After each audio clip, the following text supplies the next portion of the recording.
do a three-point turn.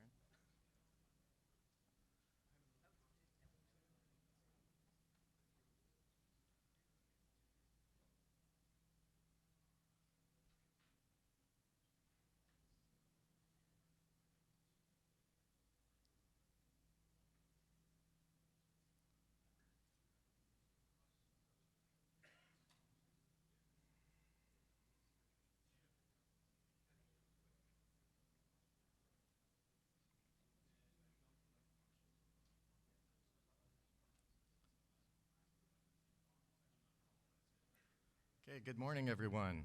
Welcome to the Best Tutorial Track. My name is Lee Lacey. I'm the chair of the Best Tutorial Track. The deputy track chair is Dr. Sue Numerick, who's in the back. And today we've got three very impressive tutorials for you. These are the three tutorials that the tutorial board selected as the best tutorials at Itsec 2023. And one of these three tutorials will be awarded the Best Tutorial Award on Thursday night. As a reminder, please silence your cell phones. We are video recording this session for the first time so that these three tutorials will be available to view later. You should be able to access the slides through the website, so there's no need to take pictures of the slides. If you do take any pictures, please don't use flash, and please don't video. So the first tutorial we've got up this morning is Dr. Roger Smith and Dr. Peter Smith, two Smiths. So the title is A History of Games for Military Training from Sheep Knuckles to the Metaverse. And Roger has been an expert on simulation history for quite some time. He has over 30 years of experience creating leading-edge simulations and simulators for the DoD and the intelligence community. He's now the CEO of Model Benders, a consulting company focused on the application of new technologies. Previously, he's served as the Chief Technology Officer for the U.S. Army's PEO for Simulation Training and Instrumentation, PEO STRI, located here in Orlando, where he identified important new technologies that would be leveraged for future Army training systems. His PhD is in computer science, his MS in statistics, and his BS in applied mathematics. He's also received several service awards from organizations including the U.S. Army, NSA, Association for Computing Machinery, ACM, Society for Computer Simulation, and AFCEA. So please join me in welcoming Roger to the stage.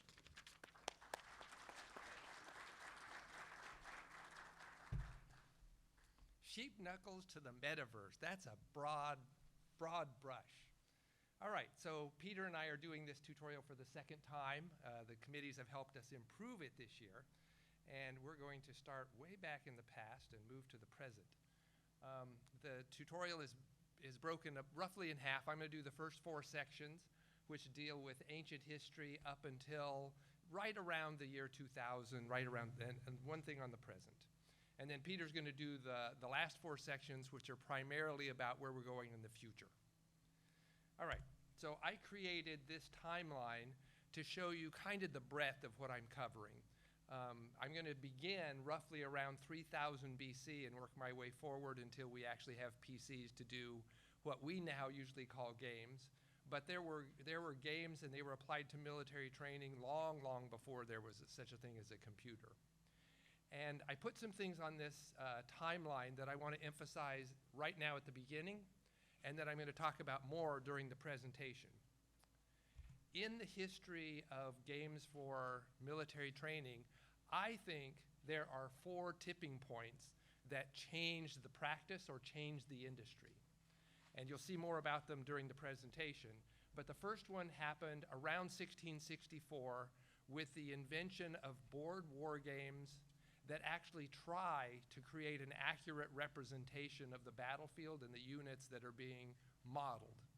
Before that, board games were more like chess, where it was very abstract, very few spaces, very few assets on the battlefield. And in 1664, they tried to do more of a one-to-one correlation, and that changed the way war games evolved from there on. So that was the first tipping point. Second tipping point was in 1912, when Frederick W. Lanchester worked out the first equations that could calculate expected attrition on two sides when they're engaged in warfare.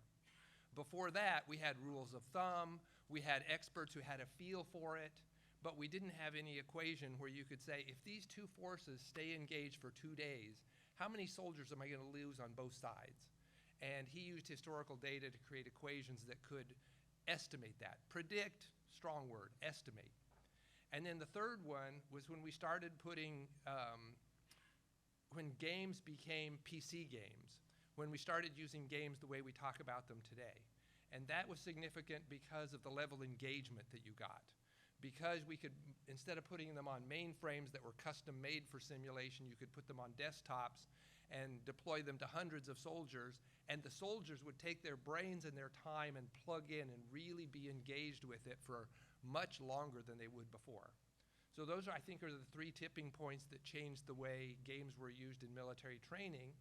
And the fourth one, I think, is sitting in our laps right now. It's a project down on the Itsec show floor, and that is the synthetic training environment. So the Army has this huge project, US Army has this huge project running right now to create the synthetic training environment. And if it works out, I think it'll be a tipping point equivalent to those other 3. Its main feature is they're going to try and unify the game engine and the tools that sit behind all of the typical domains of simulation. So live, virtual, constructive, and gaming will all be based on the same set of tools and the same representations of the assets on the battlefield. If they're able to pull that off, I think it'll be a really significant tipping point. All right, there, I gave you the most important things right up front. It'll get reinforced again during the presentation, but if you take away nothing else, take away those 4 tipping points.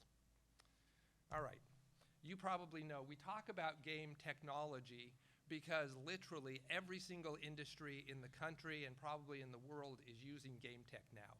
There was a time just a few years ago when that certainly wasn't true, but now every industry uses it for training, for education, for communications, for analysis, for marketing. Game engines are used all the time for lots of different things, managing and teaching human relations, tons of things. All right. So I'm going to jump back in history, and we're going to walk forward through time. We're going back to 3000 BC, as I said before, and we're going to go back to dice and their predecessor. So in 3000 BC, those are the oldest dice that we found in archaeological digs. Roughly 3000 BC in Iran was when we dug up dice as the way we see them today.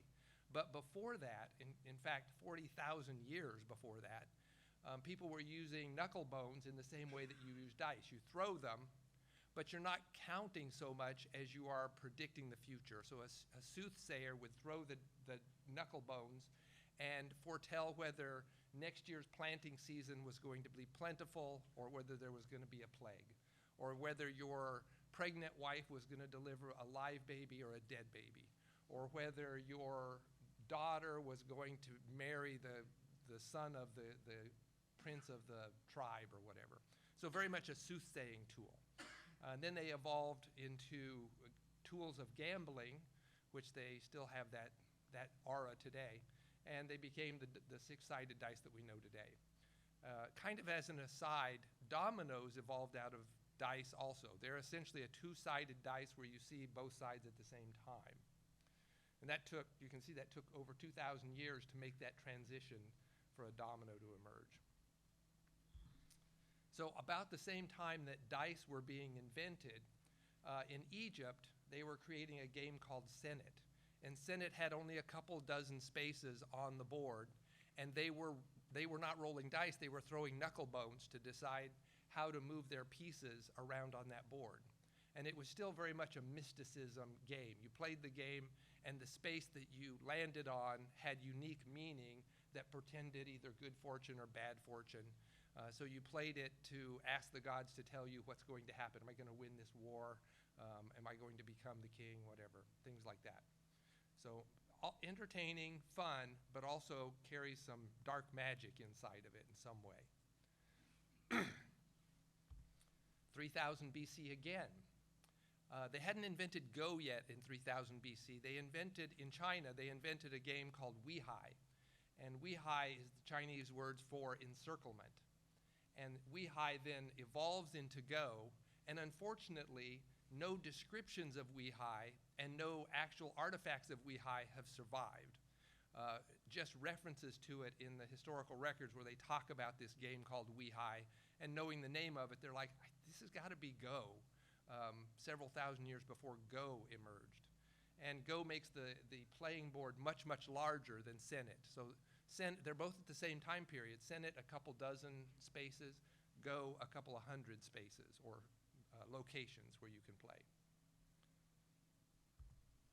And then it took 500 years for the beginnings of backgammon to start to come out. Now, the original backgammon didn't look like this modern backgammon board. I couldn't find a picture better than that dark one on the side there.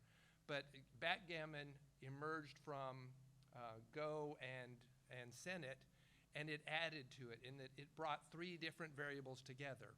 There were rules about how you should play the game, and they figured the rules were the forces of the gods. There was skill on your choice of where you're going to move your pieces. So you don't have to move a piece that a dice tells you to move. You get to choose which piece you want to move. And then there's just the random luck of whether the dice or the throwing sticks. They had invented something like dice on sticks, which had numbers on both sides, kind of like a domino with the numbers on both sides. And you would throw a handful of sticks to get your movement. And then it took another 1,000 years before something called Liubo emerged in China. And Liubo was a game of generals. So the pieces on the board were few, but each one of them represented a general, and the purpose was for your general to capture or eliminate the other person's general. So you can see the military context starting to come in as early as 1500. And then probably the most famous game in this era of history is Chaturanga. Chaturanga was an early predecessor of chess. It was invented in India by the royal families, who were also the military strategists. And they equipped each player with 5 different kinds of pieces. You got 4 infantry pieces, a Raj, an elephant, a cavalryman, and a chariot. And you got to move those around on a board, and you could play either 2-player or 4-player on a single board. They used dice to tell you which pieces to move and what kind of move that piece should take. So they're still being driven by the random number generator. But as in many societies, India had very strict gambling laws, and they outlawed dice entirely. So you weren't allowed to own, use dice, it was illegal. And so they removed dice from Chaturanga and gave the decision on what to move and how to move it back to the player. And you're like, oh, that's interesting, because that's what chess plays like now. So dice were gone by the time this evolved into chess. And Chaturanga just didn't just evolve out chess in Europe, it evolved out a separate kind of game in Korea and another kind of game in China. That evolution seems to have taken about 1,000 years until 500 AD. So chess as we know it emerged in Europe in 500 AD, and it was kind of known as the game of strategy, and it took on an aura where if you were good at chess, that meant you knew how to control an area on a board. You knew how to apply assets under your control. You knew how to capture the enemy's assets and maybe when to sacrifice your own assets. And so it takes on this aura that if you're good at chess, you might be a good general on the battlefield. And that aura sticks with the game almost up to modern times. The same kind of game emerges in China, but it's known as shogi, but it's essentially chess in a slightly different form. All right, so that's ancient history. That's all we're going to do on ancient history. We're going to jump forward about 1,000 years, and we're going to get to those board games that we talked about.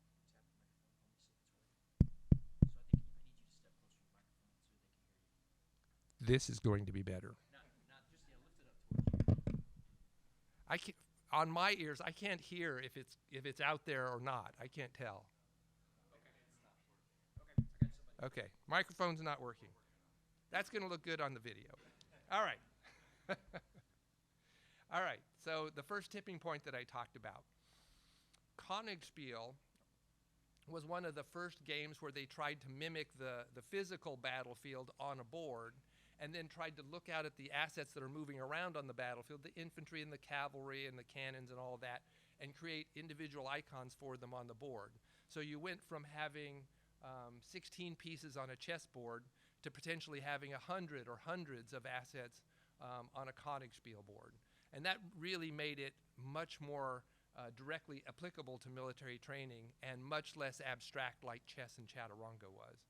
And then the idea of Königspiel, once the idea was out of the box, it continued to evolve, and it evolved over a period of about 200 years. You can see the last one on here is 1879. Sorry about the 1811 in the title, 1879. So for about 200 years, the game continued to evolve. The rules got more complex so they could make it more realistic, and the spaces got smaller and more representative of different kinds of terrain, and rules started to evolve on how you move across a board to make it more realistic. So for about 200 years, these I would call them paperboard war games, but we're getting ahead of ourselves. These are wooden boards, big wooden boards with lots of pieces, lots of wooden pieces sitting on them. We haven't downscaled to paper yet, but we're going to. So I think that was the first tipping point to make these really useful. Now notice that American Kriegspiel came out in 1879. Shortly after that, 1886, just 7 years later, William McCarthy Little shows up at the Naval War College, and he inserts this board wargaming that's relatively new, at least in its current form, into the curriculum at the Naval War College. Prior to that, it was all book learning, map learning, talking about past battles, waving your hands over the board and talking about how to move things around, but not actually formalized with all the rules and the constraints that come with a board war game. And board wargaming has remained a mainstay of the Naval War College and some of the other colleges ever since then. And it continues to evolve and become more advanced and more high-tech. But originally, you can see 3 pictures here leading up to my favorite, 1947, when you have these naval officers in full uniform crawling around on the floor. They tiled the floor of a gymnasium so that it could be a playing board. Okay, the second tipping point, 1912. This is just a decade after what we just talked about, 2 decades afterward. William McCarthy, no, wrong guy. Frederick W. Lanchester, he studies data that's been collected throughout the 1800s about warfare that has happened. So you have all this data about people that got killed and how many of them got killed, and he sets out to create mathematical equations that can predict how many people are going to be lost or how many assets are going to be lost on both sides. And Lanchester equations are essentially differential equations. If you're a mathematician, they're pretty simple equations. If you're not a mathematician, they're very blurry, like, oh my God, what is that? But the equations essentially say, if you take 2 forces and you bring them together and they're engaged in direct fire, shooting at each other behind trees and rocks and out in the open, they'll tell you based on how many hours or days they stay engaged, not minutes, how many hours or days that you stay engaged, plus the volume of forces on both sides, plus the effectiveness of a specific kind of weapon against a specific kind of target, that you can calculate what the expected attrition is on the red side and on the blue side. So he invents these in 1912. Also indirect fire. So indirect fire means I'm firing artillery over a hill, and the only side taking attrition is the side on the receiving end of the artillery. So that's one-sided Lanchester equations. So he invents these in 1912. I came into this industry as a computer programmer in the mid-1980s.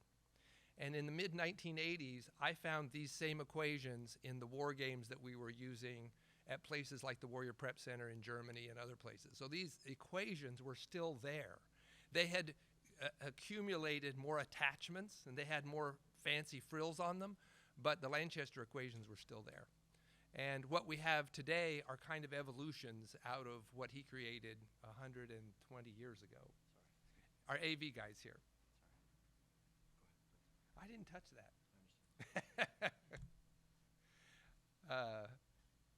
1948, we just finished World War II.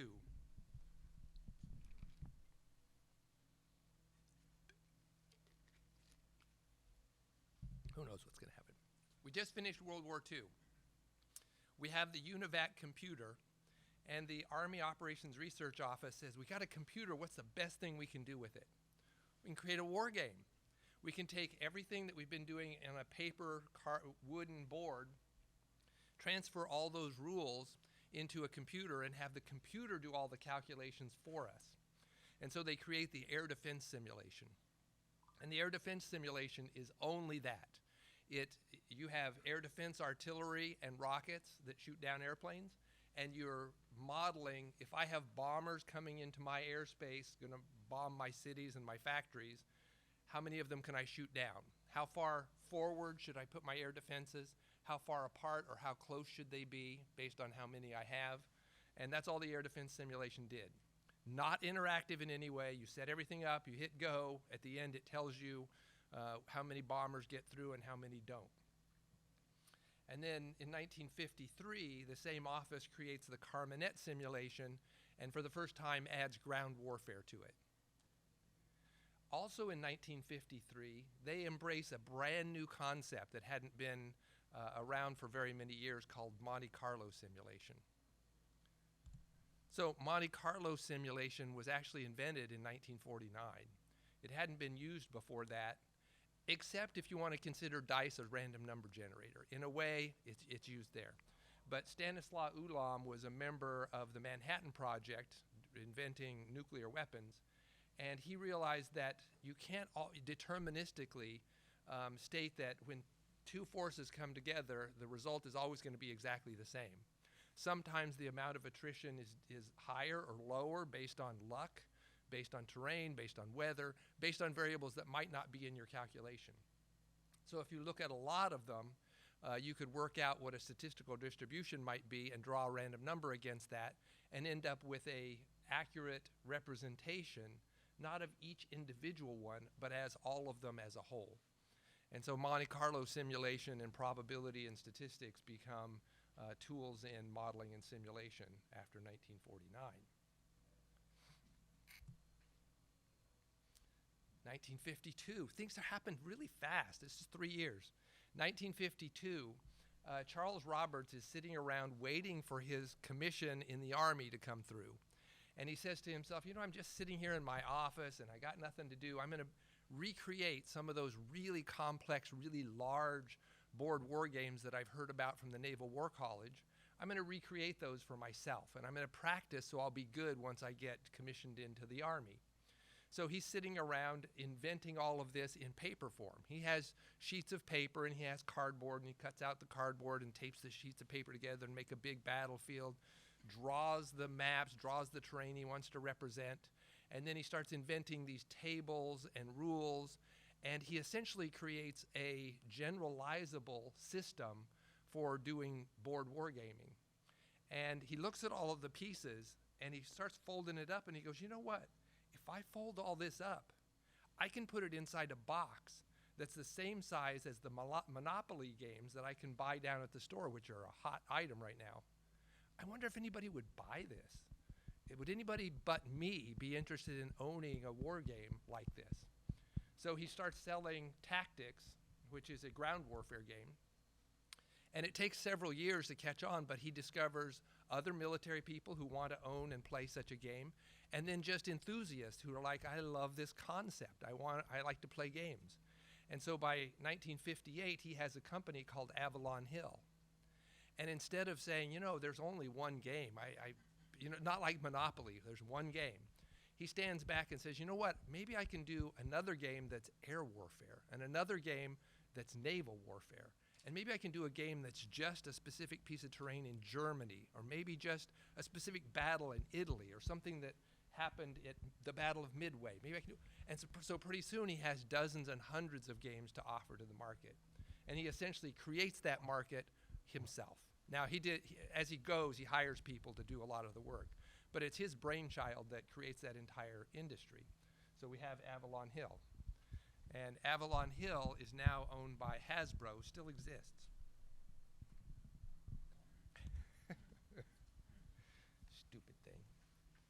All right, so that Charles Roberts is working with paper and cardboard around this time and creating Avalon Hill. Well, at the same time, the Navy is showcasing their brand new Naval Electronic Warfare Simulator. They have created the first computer wargaming system that's interactive.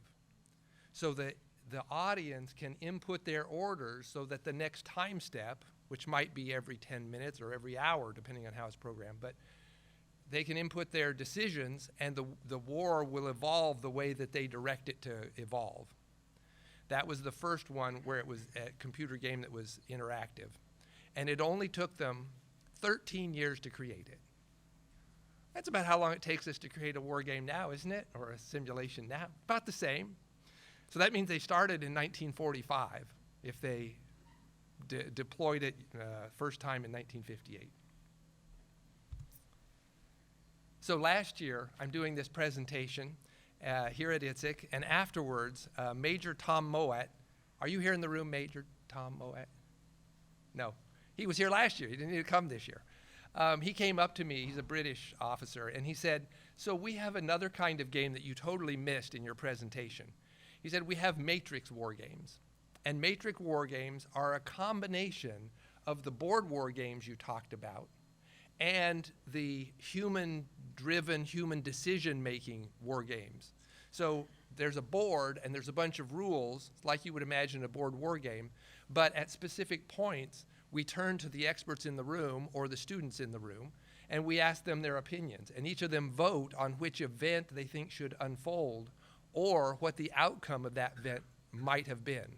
So it's not entirely driven by the rules. A bunch of the wisdom of the crowds, the experts in the room, vote on how the war will evolve. And those kind of games are still going on today. It's not, they started them in 1988, but they still use them today.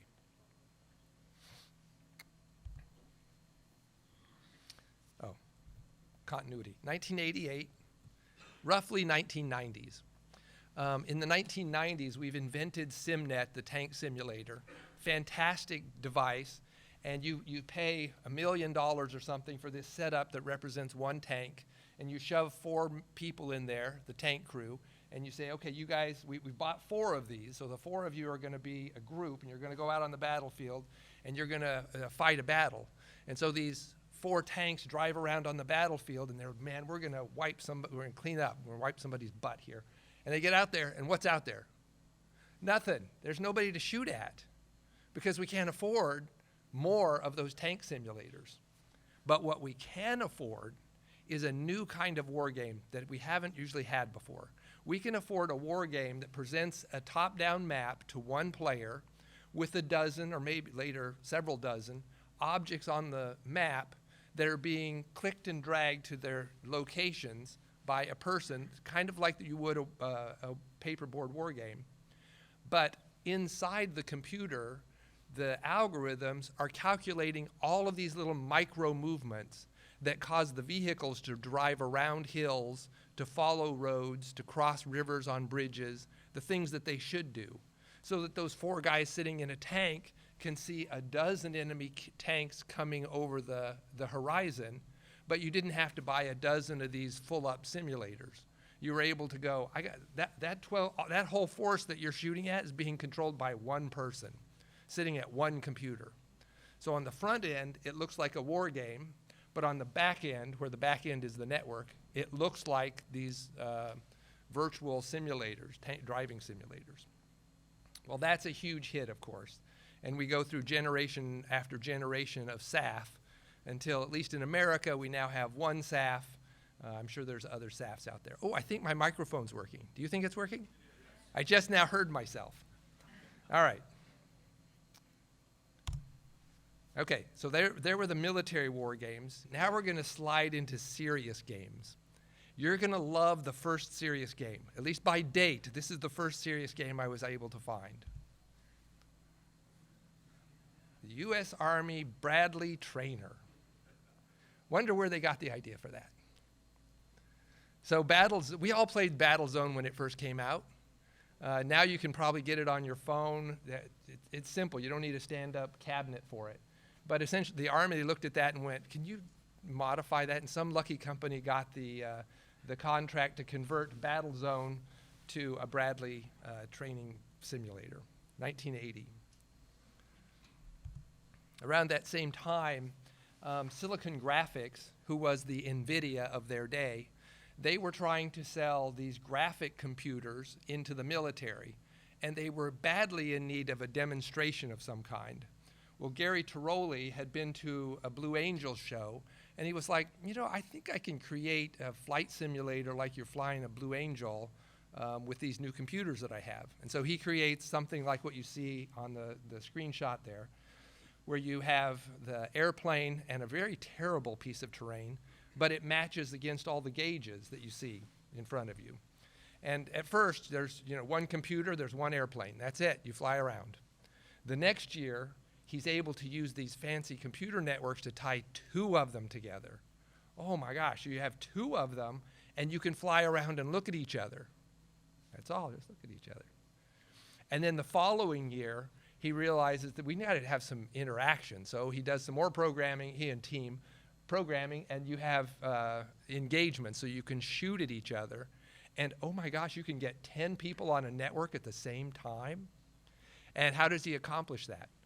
Dead reckoning. He realizes that all of these packets about where you're at every 7/10 of a second, 7 updates per second, we're filling up the network. If you dead reckon, you could eliminate a factor of 10 of those.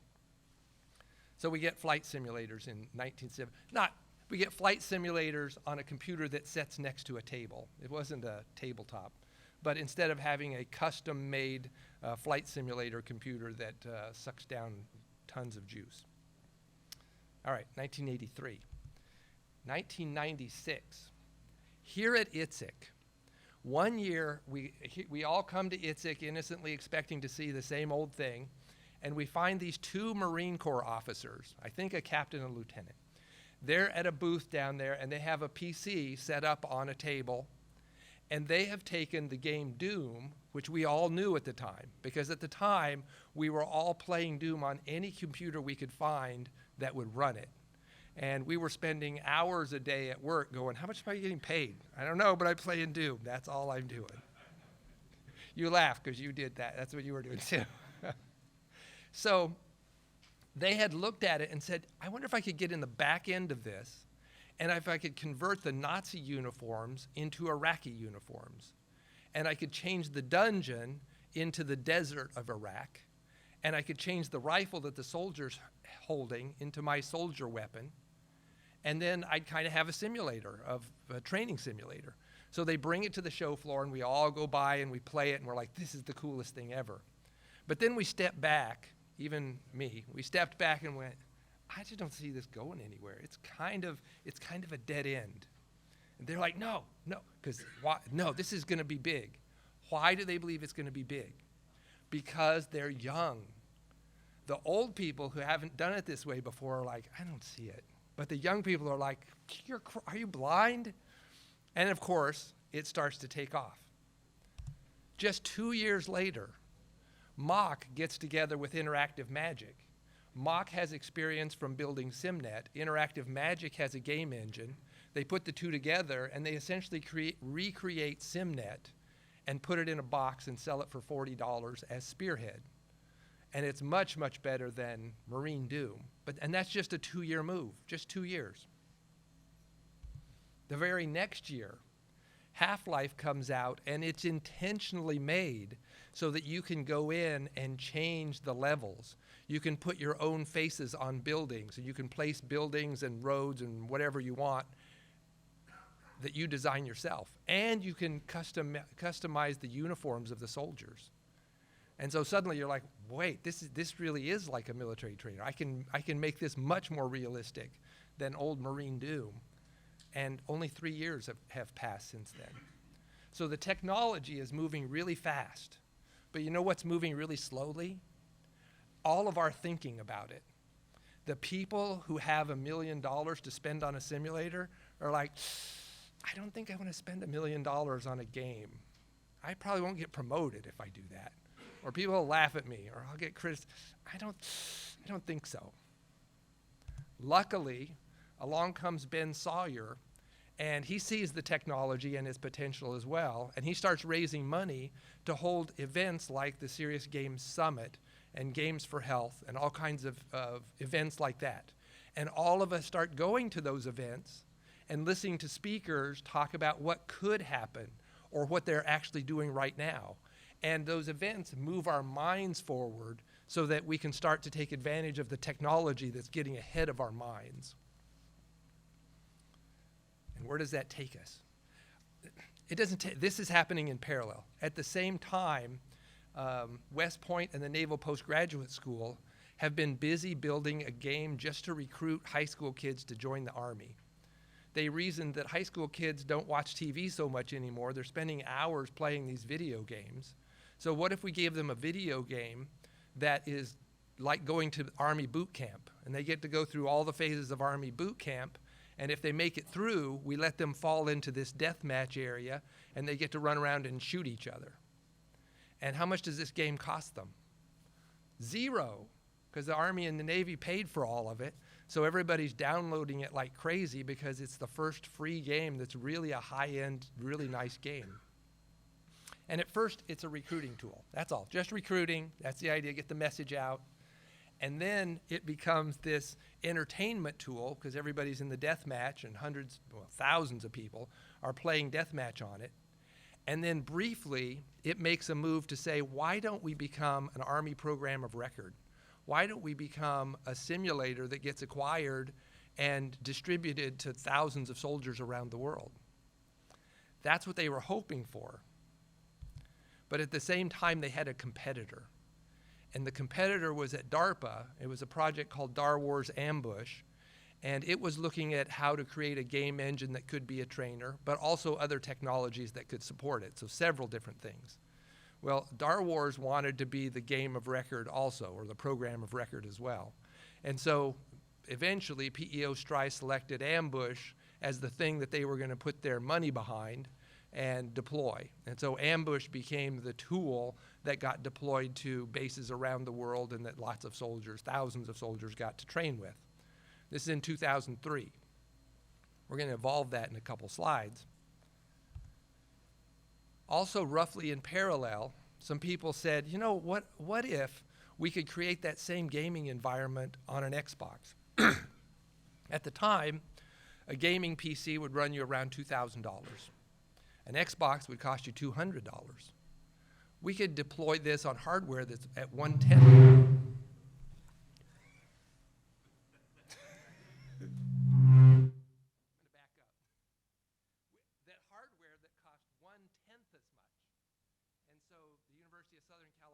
ICT and Pandemic Studios creates this game. And the idea is the game is available for entertainment for anybody who wants to buy it, but there's a secret code, and if you know the secret code, it will unlock the Army official training program. And of course, that secret code is leaked on the internet within a day, so everybody has it. That idea, that project, didn't work out so well. And somebody else is going to have to tell me all the ins and outs of why it didn't go anywhere. Okay, remember I said, remember 2003? Ambush was 2003.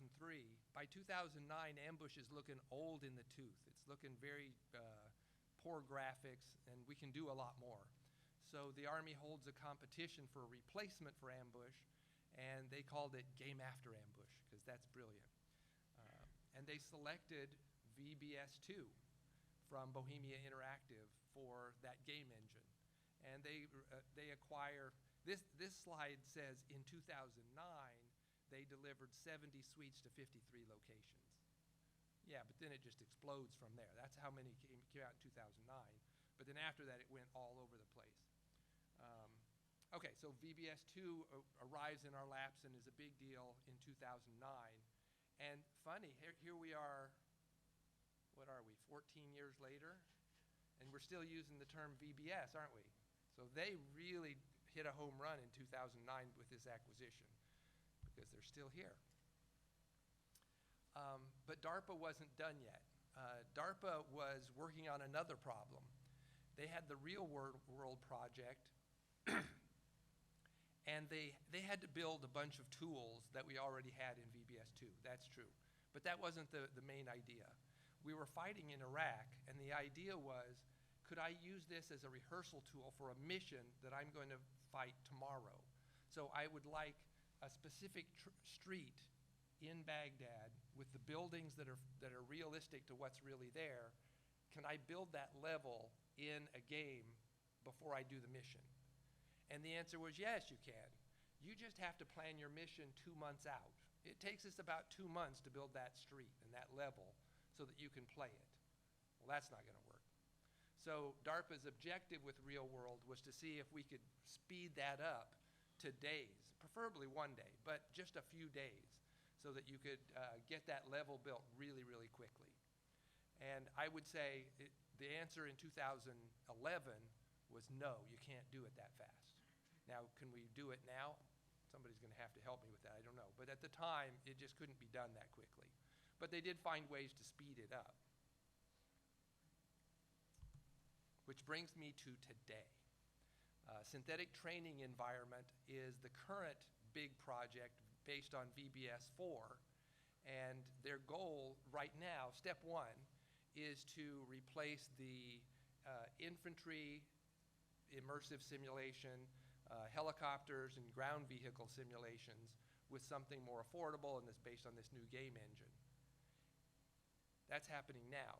Their objective, you saw this picture already, their objective is to use that same set of tools, scenario building tools, after action tools, exercise control tools, and the same game engine on the inside to service virtual simulation, game simulation, live training, and constructive training.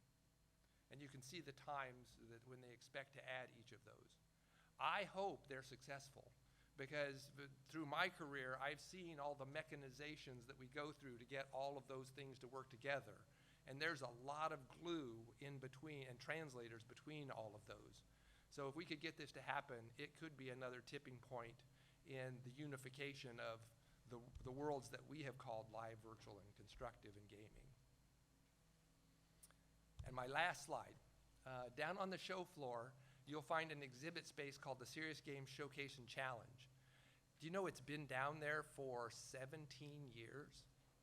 17 years ago, Kent Gritton came along and said, you know, we would like to put games on the show floor and have a competition where we encourage people from industry to invent these things and bring them in here and show them to us. And he's been doing that every year for 17 years. So if you see Kent Gritton down there, this is his baby, along with Peter and a bunch of other people who make that happen. All right, that's my section. Peter, it's your turn.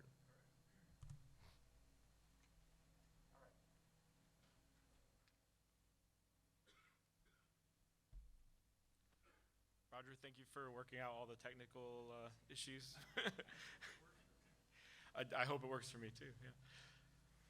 All right, so so that's where we are today, and now we're gonna start looking more into the future with the Metaverse.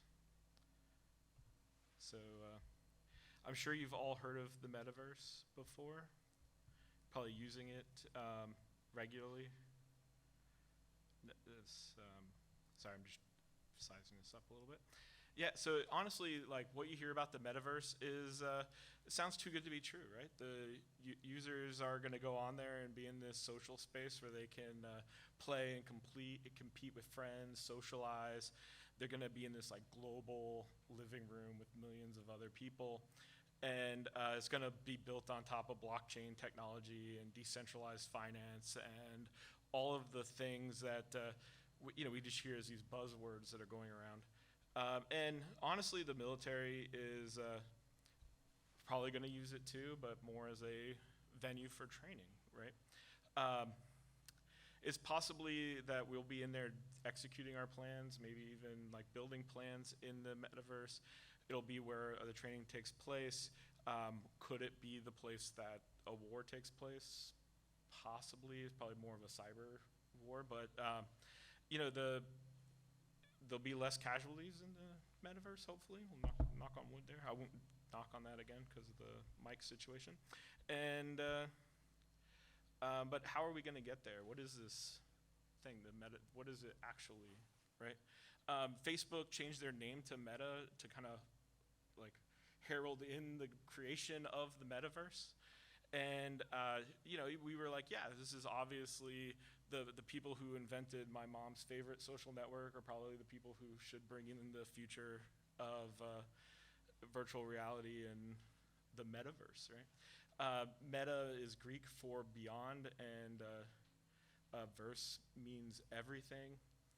And it's just, for me at least, I was thinking it's really just a rebrand of like Web 3.0 and virtual reality, right? So we've kind of looked at that and said, like, how is this actually going to push us into the future and be something new?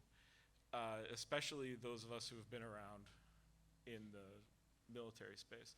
But honestly, what it's going to be is kind of how all of our technology builds together. So the slide that Roger showed about STI is probably what the military's metaverse is going to start looking like.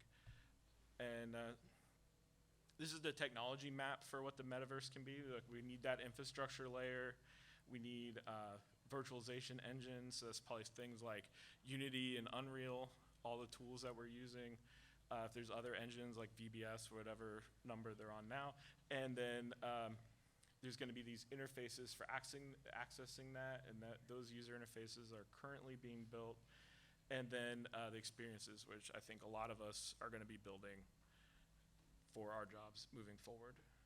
So we can see there's a lot of companies already in this space.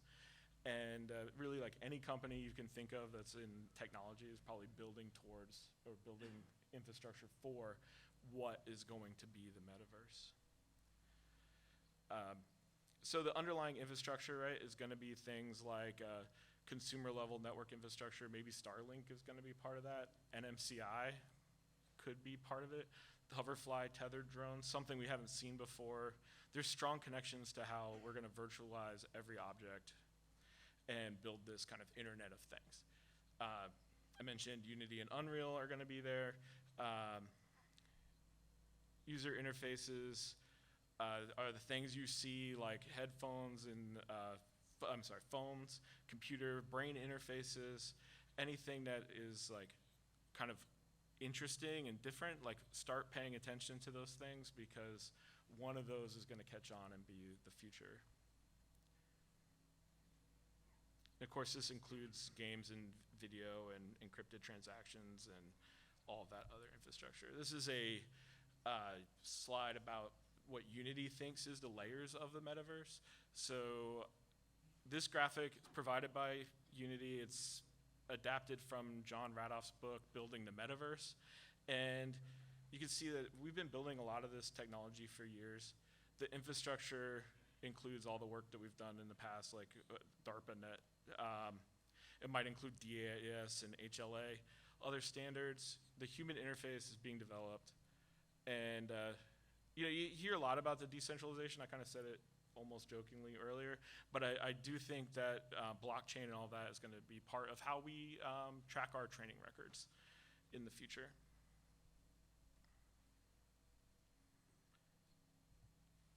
Okay, so how do we get there? How do we find this future? Well, the best way to figure out what's going to happen in the future is to look into the past. And so to start with, we're going to look at where AR and VR have evolved from. All right, so every time there's a new VR system that's announced, the creators will say something like, a never before seen technology.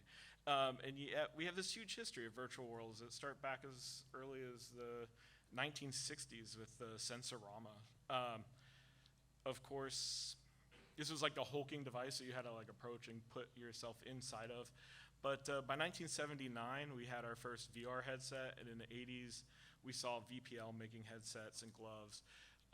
The military was using the Furnace Super Cockpit in flight training, and NASA was using VR to train astronauts. The consumer level shutter glasses provided a 3D experience on both the Nintendo Famicom, which was the Nintendo version, the Japanese version of the Nintendo Entertainment System, and the Sega Master System had shutter glasses, so you get a 3D effect on those games. And that eventually led to the Virtual Boy, which was like this all red and black virtual reality system that Nintendo put out, and kind of ruined Gunpei Yokoi's career, but otherwise was a fun toy. It's honestly considered Nintendo's first real failure in game systems, and so it also kind of held up VR development at the consumer level because of that. This is followed by Silicon Graphics powered VR developed that was at Disney parks, so you can see the Aladdin ride that's up there. This was all generated on Silicon Graphics, and you could go and play this game until just a few years ago at Downtown Disney, and which was this thing called Disney Quest has been down there for a long time, and if it was really great when I was a kid to go there, and I just miss it being there. But there are other things like that. If you go to any arcade now, you're going to see VR kind of in the arcade. So, and then in 2013, Palmer Luckey released the Oculus Rift DK1 as a Kickstarter. This had like an 800-piece screen. It was the first time using those like light, fast screens that were being developed for cell phones, and it really changed the trajectory of where VR is going.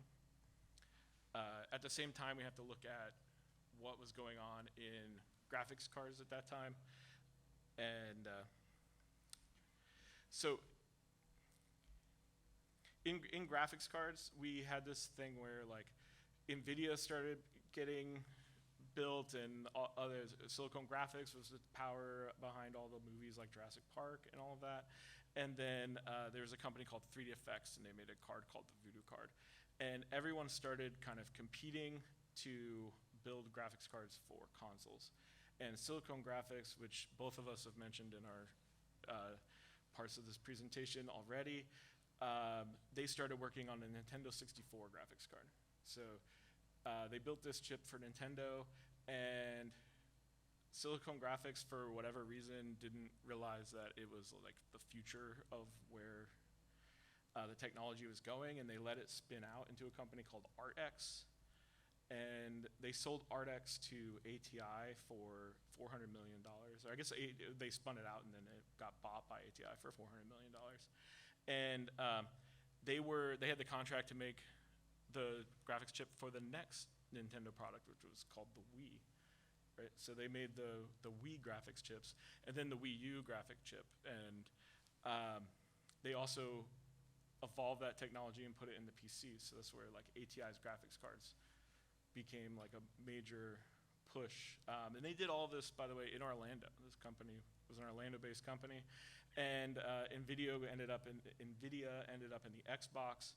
And both of them really are in consumer consoles, which is why they're like the two best-selling and most strong graphics card companies that are out there. And we're going to see their chips powering what we're doing in the Metaverse in the future. So I mentioned that the first Oculus had a cell phone screen. Well, mobile technologies started in the 90s, basically, where you had that Zach Morris phone, and you'd see him pull it out and be like, that's amazing, I want to have a phone when I grow up, or whatever. And Apple introduced what was called the Newton back in the 90s as well. And I think this is probably like the biggest failure of an Apple product. And but it wasn't working well, but Palm brought the technology back, right? And they made it have a really like usable, trainable input system. So you had to learn how to draw a T without actually like crossing the whole T. It was more like a 7 or something. But once you figured that out, then you could actually use the Palm Pilot, and it was using like a little bit of AI to get that going. And by the 2000s, I think all of us probably had a BlackBerry device. It was a standard issue from the US government anyway. And in 2007, Apple introduced the iPhone. And with it, maybe a year later, they brought out the App Store.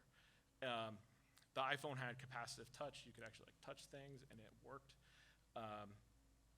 before that it was like resistive touch, and you had to use a pen and like kind of push it down really hard.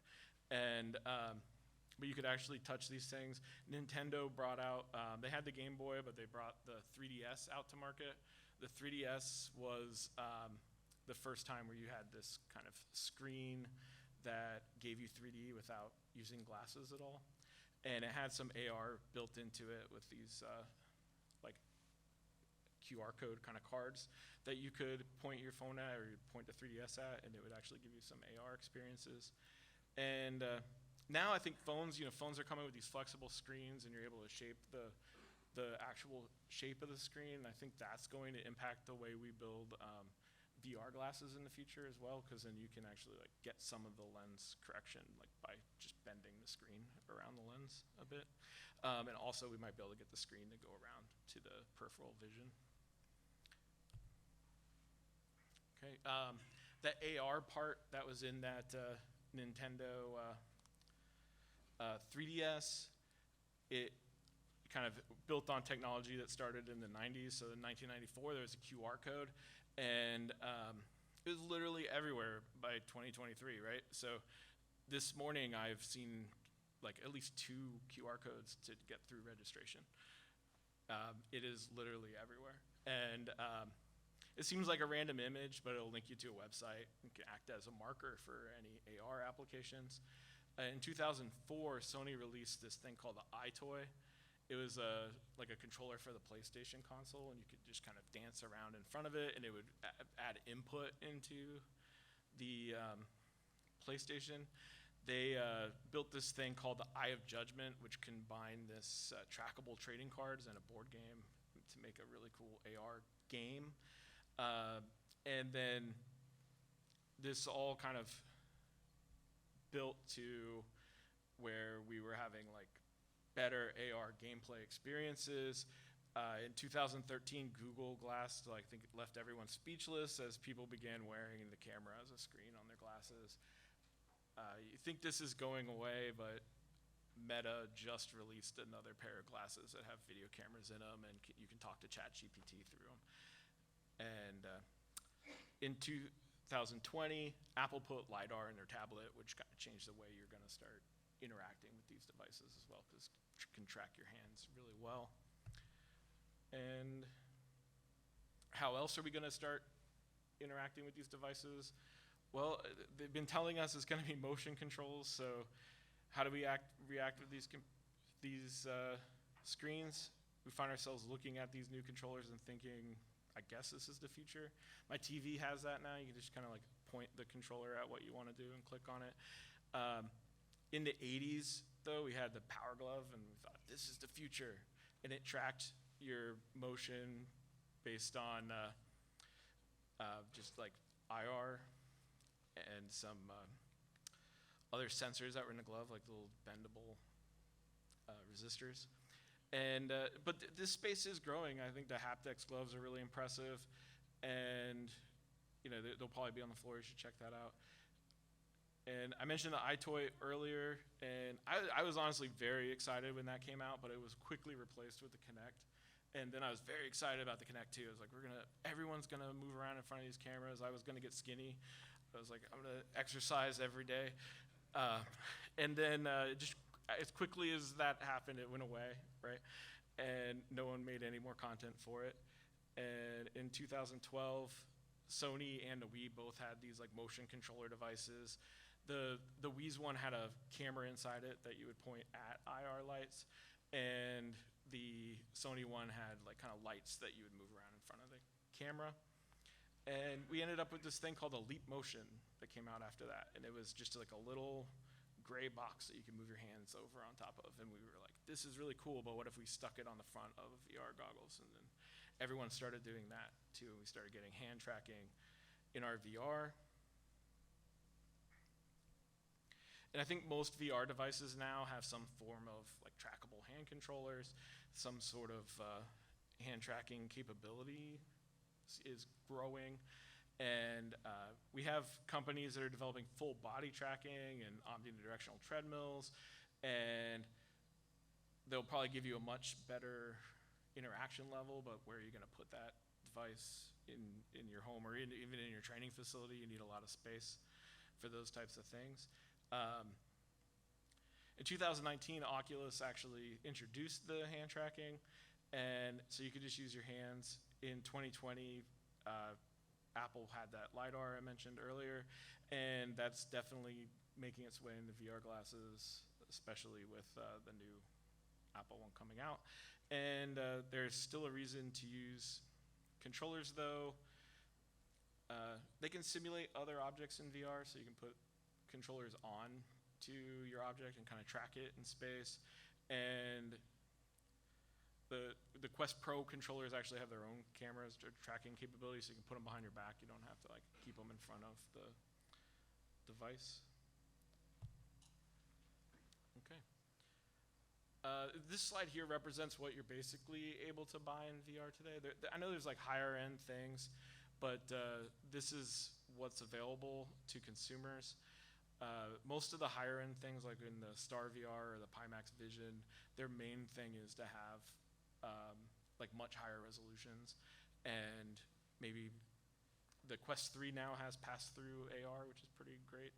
And there's basically 3 classes of VR headsets, right? So there's the outside track devices. These are the ones you see that have boxes that you set up in the space, and you have to move around within that area.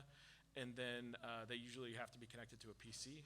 There's also ones that do inside-out tracking, but also need a PC. So the PlayStation VR 2 does that. You can, but you need a PC. Honestly, if you wanted to, you can connect a Quest that way as well, so that you get better power from the device that you're working with. And then there's the inside-out devices like the MetaQuest series, that all the technology is inside the device. And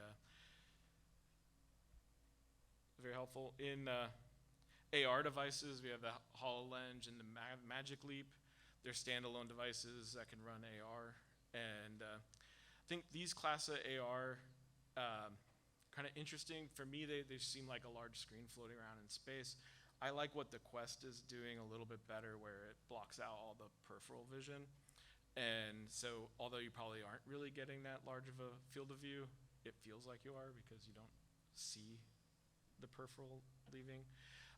On the picture, you also see the X-Real Air. This is a pair of glasses that are about the size of like a regular pair of sunglasses. And they don't work as well technologically, so they seem a little bit like a screen floating, and they're not very powerful. You need another device. But that's really like probably where we're going as far as form factor on these are concerned. Honestly, you put on the Quest for too long, and it gets really hot. Like, it can be real sweaty. And so having something like a pair of glasses is the way to go. There's a picture of a surgeon there, and they're using the Itsec AR glasses. And already now, 1/4 of US surgeons are using AR glasses as part of their surgery process, and 31% are considering using them in the future. So an additional 31%. So we're looking at 70% of our 80% of our doctors are going to be using AR to help guide them in their process when they're doing the surgery. Okay, so we also ended up with like virtual worlds. This was a big area that all of us were probably into at one point. If you're interested in the Metaverse now, you probably were in the virtual worlds before.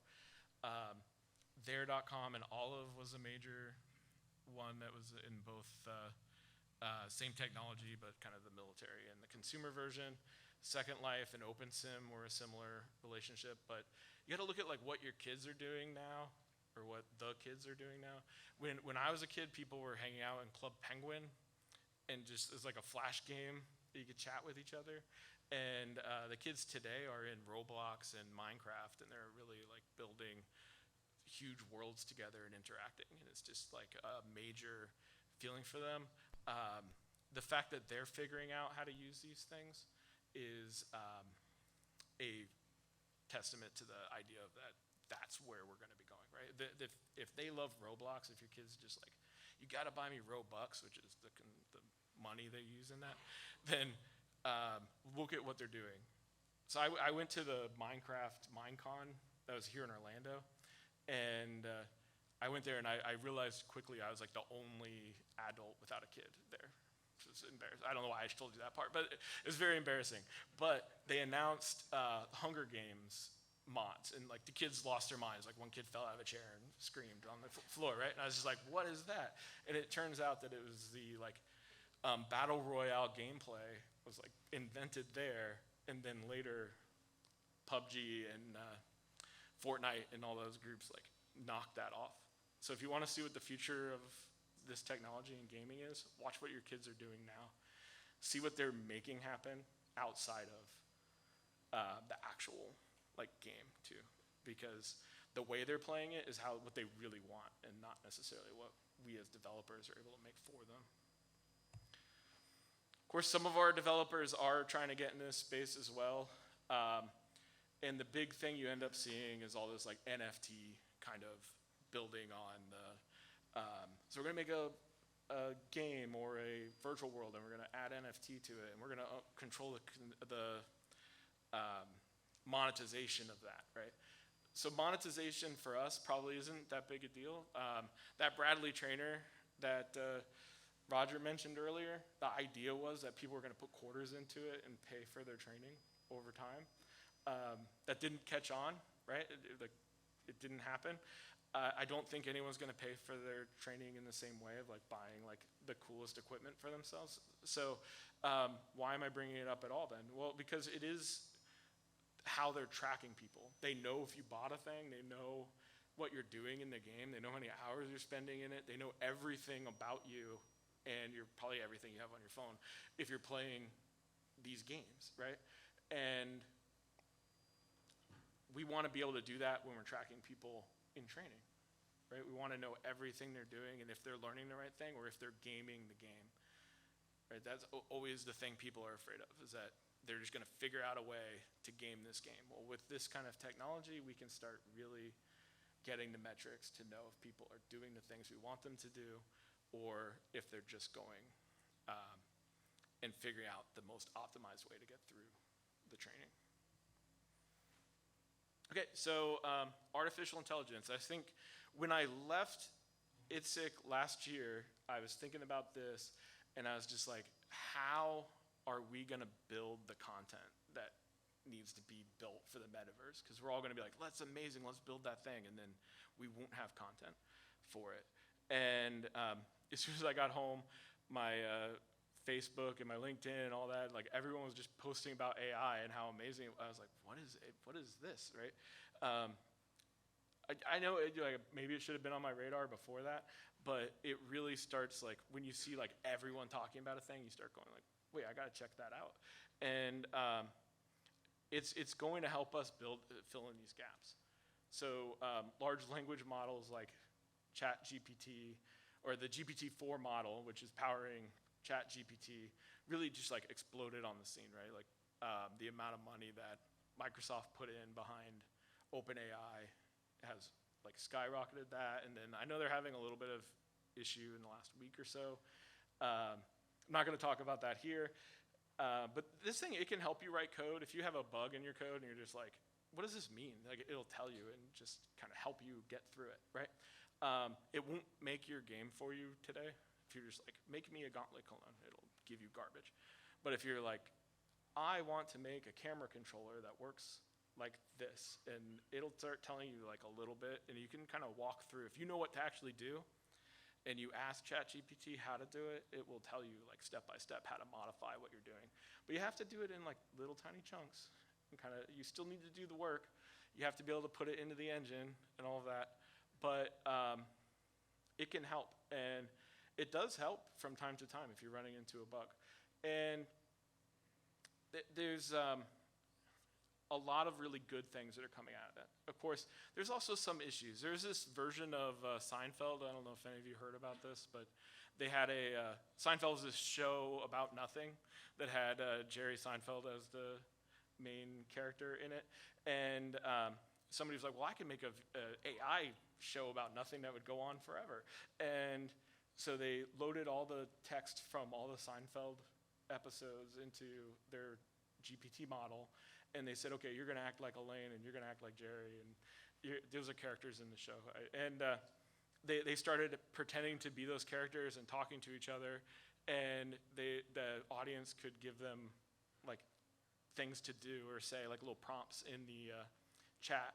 And it was going really well, and then because the chat GPT got very popular, they didn't have access to the GPT-4, the best model anymore. And it was slowing down. So they degraded the model to like a previous version, and then it immediately started like going off the rails and saying things that shouldn't be said. And they got banned from Twitch for the things that the AI was saying online. So it's not perfect, and you shouldn't just let it go do your work for you. And I saw there's a lot of talks about this kind of at Itsec, and I would encourage you to go to as many of those as you can and find out what's going on with this and how you can use it well.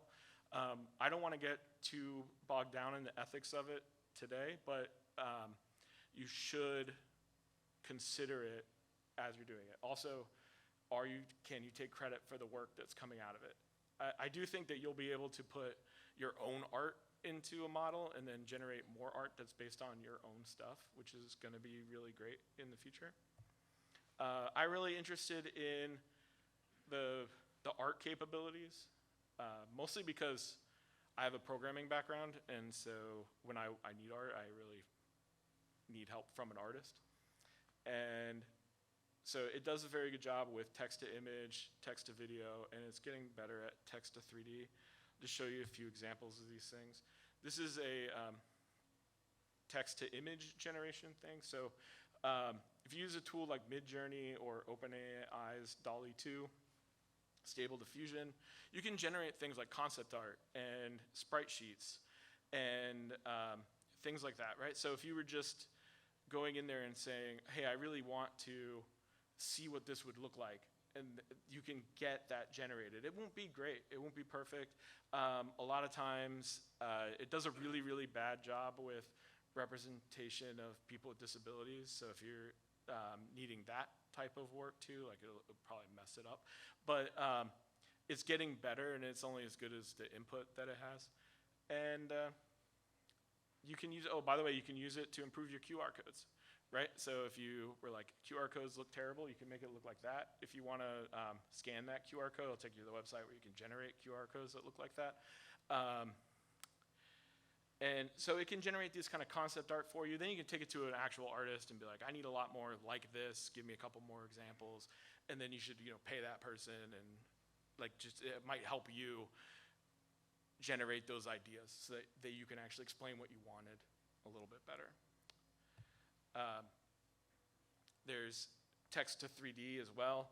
There's this tool called OpenAI's Shapey, which is kind of a play on the DALL-E name, and it can generate models based on your prompts. If you go to that link, maybe just take a picture of it quickly, and then I know it's at Hugging Face. Hugging Face is actually a multi-billion-dollar company that has funding from like every major player in AI, and will like host your AI models for you, and has a really, really good training class on how to use large language models in like gaming tools.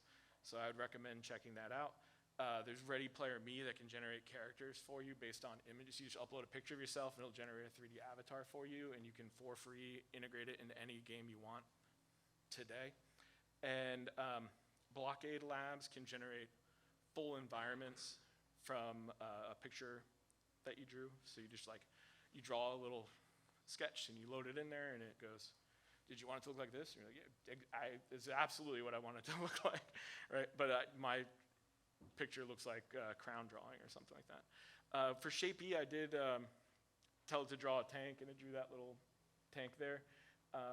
It's not the best tank in the world, right? I think you could probably get it better, but you get an idea where we're at with this, right? So we're not at replace the art team, but we are at be able to start figuring out how to use this, and then maybe if you took that Shapey model and got some more work on it and loaded your own art into it, you could get something really interesting out of it. And so that's what I have to say about AI, and we'll move on to kind of the future of this technology. Will the metaverse replace social media. I think Mark Zuckerberg believes that the metaverse will replace social media. If you know about esports, like maybe it's gonna replace most sports. I mean, like that's categorically untrue, I'm sure. But at the same time, like more people are watching esports than are watching sports on TV, which says something. I went to the Halo Championship and it was unbelievable, the energy there. It was just like going to a basketball game or something like that. And in my class, I'm always telling students to stop watching other people play League of Legends or Valorant. So that's a real thing. The GIF in the middle there is from a Harlem Shake video. It has millions of views and is just like kids playing in Minecraft. It kind of answers the question, does anyone care about what your avatar is doing? Like everyone in this room is probably like, no. But then if you ask an 8-year-old, they're gonna be like, yeah, I want to know what you were doing in Minecraft yesterday. And I think you could argue that Facebook beat virtual worlds last generation. So will social media, will TikTok beat VR this generation? I think that is a solid possibility, but we really need to think about when are we going to use which thing? Because maybe TikTok and VR can live together in the same like world. We've been using VR wrong, honestly. This study found that working completely in VR lowered a participant's productivity by 14% and increased frustration by over 40%. It also increased stress, anxiety, and overall reduction in mental health.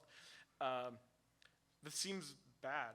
The thing is, like, when we put people in VR, we go, okay, now go about your day in VR. Never take the headset off.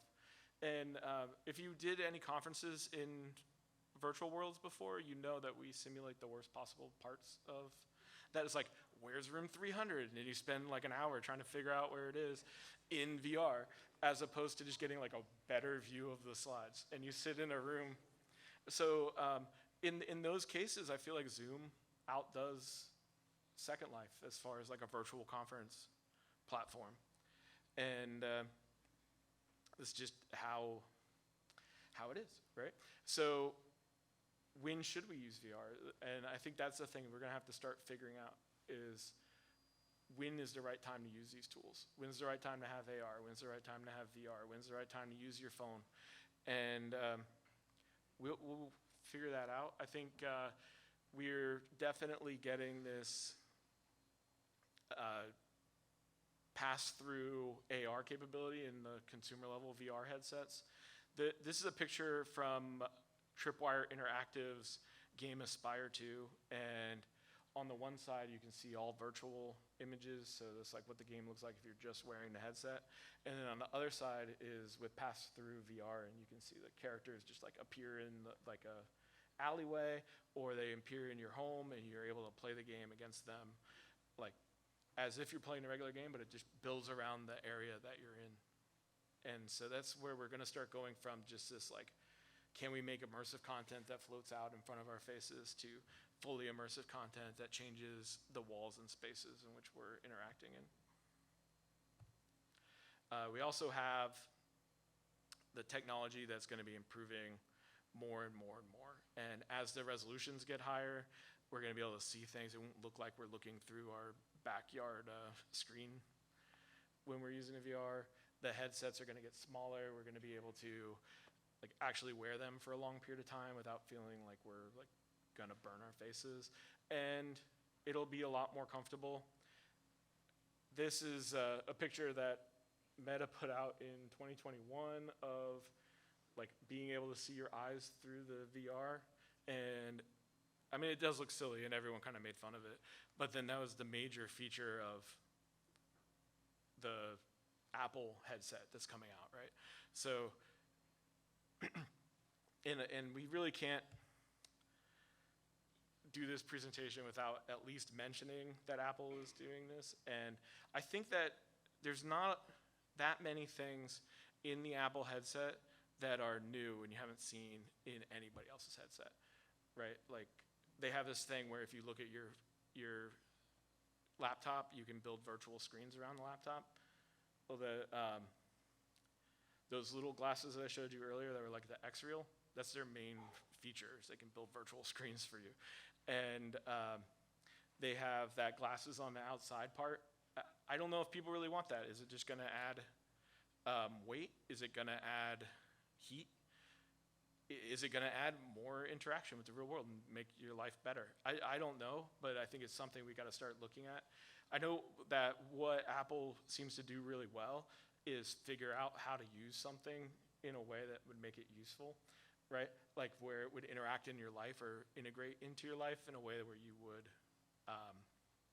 actually use it versus I have a stack of like Fire tablets and stuff like that, but I just use my iPad, right?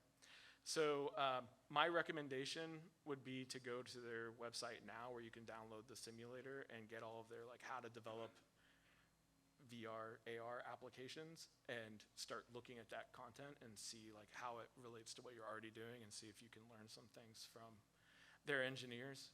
And then, don't pay $4,000 for a headset, right? Just buy 10 $300 ones, and eventually their price will come down, and we can all benefit from the engineering that they're doing. All right. Can Orlando be the center of the metaverse? I realize not all of you are from Orlando, and probably like most of you aren't from Orlando, just kind of scanning the crowd quickly. But Orlando's been investing in being the center of like the city-built metaverses. And so they're working with Unity and they're working with the Regional Economic Development Group, the Orlando Economic Partnership, to build this kind of like digital twin of Orlando and where they can make changes to it and see how that's going to impact them. If you're not from Orlando and you're just like, Orlando can't be the head of the metaverse, that's fine. We just got a little bit of a head start with you on the race, maybe go talk to your economic partnership and get it going, right? We all have to figure out how to make this work. So, yeah. So we'll go back to that revisiting the metaverse, the layers of the metaverse slide that I showed earlier. I wanted to mention we're building this infrastructure. We've been doing it for a long time now. We're going to keep doing it. We're constantly improving the interfaces, and that decentralization layer is basically what ADL and others have been building for a long time now. The spatial computing layer is coming. We talked a lot about how the hardware is enabling this.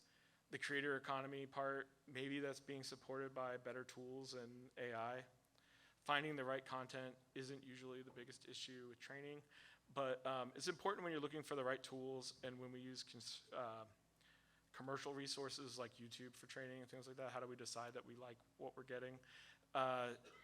And we can really concentrate on building the right experiences now with what we have. So if you're working in one of these areas and maybe not in something that I mentioned, and you're thinking maybe we're getting left behind, it's important to remember that all of these parts are combining to build this future. And we're standing on the history that we built together anyway, right? We've all been working on this. And I think the future is bright because of this work that we've been doing together. So just keep building the stuff that you're building, and it being better is going to make the future better. And that's the last slide, I guess. Roger, I don't know if you want to come up for questions or if we have any questions. Yes.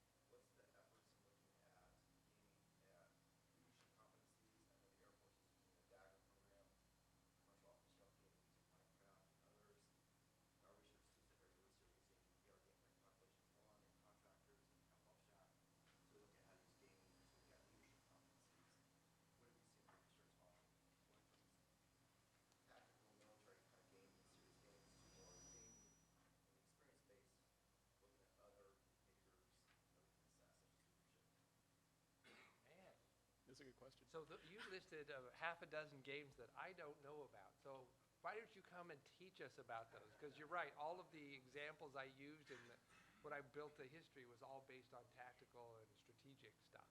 Yeah, I'd love to hear about that.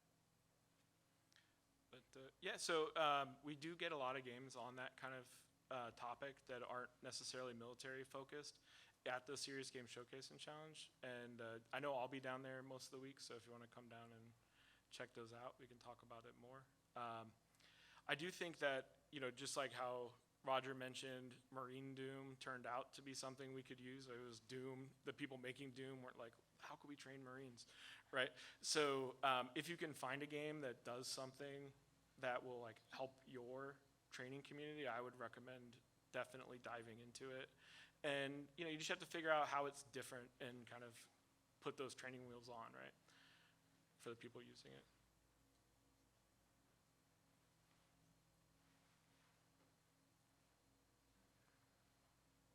See another question? Great. All right, back to you. Thanks, guys. Thank you. We did hand out these survey forms. It really helps us to improve the conference year over year if we can get your feedback. So please take a couple minutes to fill that out, and Sue will be collecting them back in the back if you leave through that door, and I'll be down here at this door to collect them as well. Our next session is at 10:30 by Dr. Kevin Holm, Behind the Screams. It talks about using modeling simulation technology in the theme park industry. So I hope to see you there. Thanks.